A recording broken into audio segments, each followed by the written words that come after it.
Hello, good morning বন্ধুরা।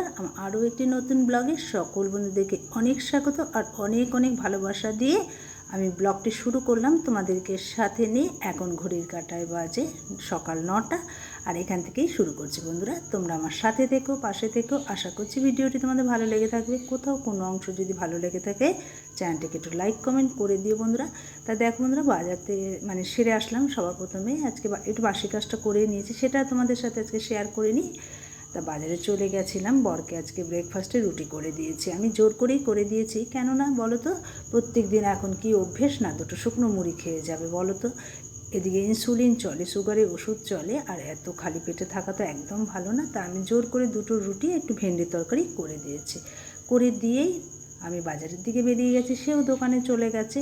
আর মাছ আর একটু কাঁচা বাজার সেরে নিলাম বন্ধুরা। আর দেখো এখানে বেশ তাড়াতাড়ি আজকে একটু ভাতটা বসিয়ে দিলাম, কেননা কালকে নীল উপোস গেছে। সারাদিনেই ভাত খাইনি, যেহেতু আমরা ভেতো বাঙালিই বলতে পারো, একটু ভাত পেটুক, তার জন্য ভাবলাম তাড়াতাড়ি করে একটু ভাতটা বসিয়ে দিই। ভাত হয়ে গেলে কটা ভাত খেয়ে নেব, মেয়েকেও দেবো, আমিও খাবো। এবার মেয়ে উঠেছে, ওকে আবার দোকানে পাঠালাম, বাবা একটু সার্ফ নিয়ে এসো, নাহলে আমি কাচতে পারবো না। আর ও দুটো একটা বিস্কুট নিয়ে এলো, সেটা দিয়ে একটু চা দিয়ে দিলাম, ও খেয়ে নিচ্ছে। আর সেই ফাঁকে দেখো তরকারিটা কেটে নিয়ে আজকে মাছ আর একটু উচ্ছে আর আলু সেদ্ধ করে নেব, লাউ ঘন্ট করে নেব জানো তো। তাই কেটে রেখে চলে ওদিকে রান্নাঘরটা কিন্তু একদম গুছিয়ে রেডি করে নিয়েছি, তাহলে রান্না করতে দেখবে খুব বেশি আমাদের সময় লাগে না জানো তো। আর দেখো আমার কাঁচা ধোয়াটাও শুরু করছি। মেয়ে সেই এসছিল, ব্যাগে ভরাই ছিল এতদিন পর্যন্ত, যেই ওর যাওয়ার সময় হয়েছে, তাই এবার ভাবলাম না জানো তো, আমার নিজের সংসারে কাঁচা ধোয়া করতে করতে তারপরে এইখানে আরও।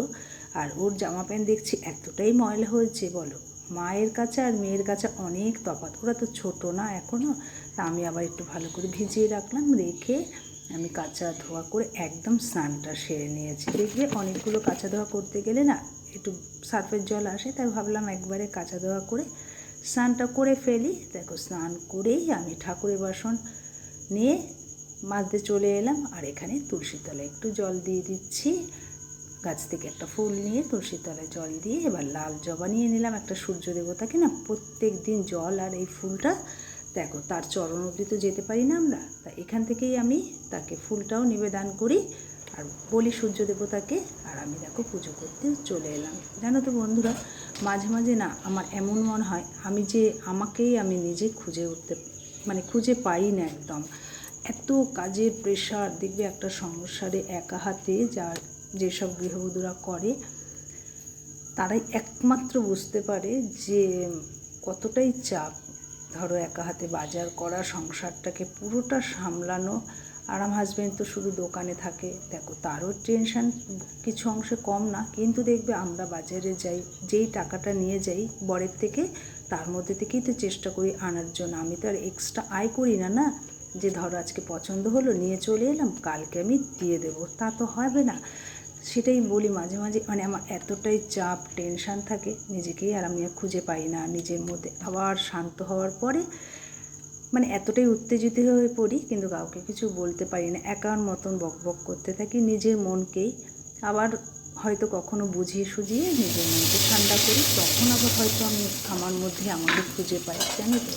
আর বর টেনশন করলে কিন্তু আমি সান্ত্বনা দিই জানো। আর আমি যদি রাগ করি তখন বড়ও কিন্তু একটু বোঝে না, সেও একটু রাগ করে। বন্ধুরা, তোমাদের সাথে কথা বলতে বলতে কিন্তু আমি ওদিকে খেয়েও নিলাম। দুটো ভাত, আলু ভাজা ছিল কালকে, মেয়ে খায়নি, ওটা দিয়ে একটু ঘি নিয়ে খেয়ে নিয়েছি। আর এখানে দেখো মেয়ের জন্য আলাদাভাবে মাছের ঝোল করছি কাঁচকলা দিয়ে। ও আবার কাঁচকলাটা ভালোবাসে, তো এনে রেখেছিলাম, খাওয়া হয়নি বলে আজকে ভাবলাম একটা কাঁচকলা দিয়ে ওর জন্য 2 পিস মাছ দিয়ে একটু ঝোলটা বসিয়ে দিয়েছি। আর লাউ ঘন্ট করেছি একটু মাছের মুড়ো দিয়ে। আর দেখো উচ্ছে আলুটা সেদ্ধ দিয়ে দেবো প্রেশার কুকারে। সেভাবে তো এখন আর আমরা ভাতে দেই না, কেন বলো তো, ভাতটা তো একবারে ফোটাই না, যেহেতু অফ করে রাখি সেদ্ধ হবে না, তার জন্য আমি আলাদা। আর উচ্ছে আলু সেদ্ধটা কিন্তু খাওয়াও ভালো, আর বেশি তেলও থাকে না। আমার তো ভীষণ ভালো লাগে জানো না, একটু গরম ভাতের সাথে উচ্ছে আলু সেদ্ধ বলো, ভেন্ডি সেদ্ধ, এগুলো। আর উচ্ছে আলুটা খুবই বেশি খাওয়া হয় আমাদের, ভাজার থেকে আমি সেদ্ধটা বেশি পছন্দ করি।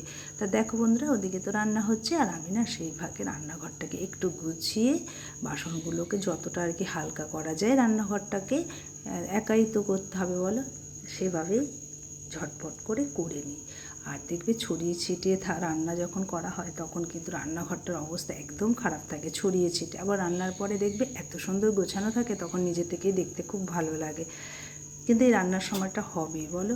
তাই দেখো এদিকে রান্না করা ফাঁকে ফাঁকে একটু মশলার কৌটোগুলো গুছিয়ে নিচ্ছি। আমার না সেভাবে কিন্তু ঘরে কোনো দামি জিনিস নেই, কিন্তু কিছু করারও নেই। আমি এগুলোকে নিয়ে ভীষণ সন্তুষ্ট আর ভীষণভাবে বললাম না, কখনো রাগ করলেও আবার নিজেকে মানিয়ে নিই।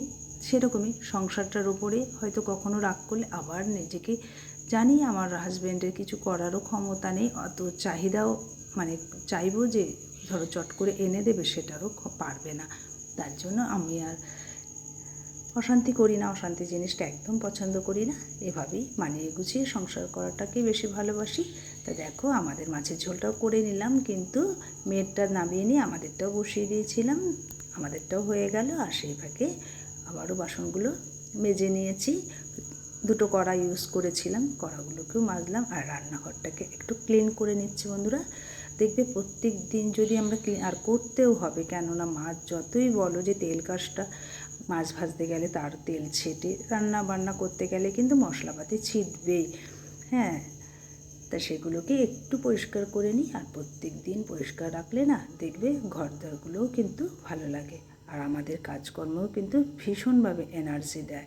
তা বন্ধুরা, যে যেখান থেকে ভিডিওটি দেখে থাকো আমার কাজকর্ম ব্যবহার, তাদের যদি একটু ভালো লেগে থাকে তাহলে চ্যানেলটিকে সাবস্ক্রাইব করে দিও বন্ধুরা। আমি কিন্তু একদম সিম্পল এক হাউসওয়াইফ, কথাবার্তাও কিন্তু একদমই সিম্পল, কাজকর্ম সব কিছু যেটাই মানে করে থাকি সেগুলোই তোমাদের সাথে একটু ভাগ করে নিই, জানো তো।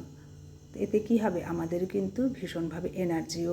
দেখো বন্ধুরা, আমার কিন্তু বাসন মাজাও হয়ে গেল। আর এই কড়াইটা আমি কখনোই সেভাবে বললাম না আর জোর দেই না, যেটা নষ্ট হওয়ার হয়ে গেছে, কিন্তু কড়াটা এত ভালো বলে আমি চেঞ্জও করতে পারছি না।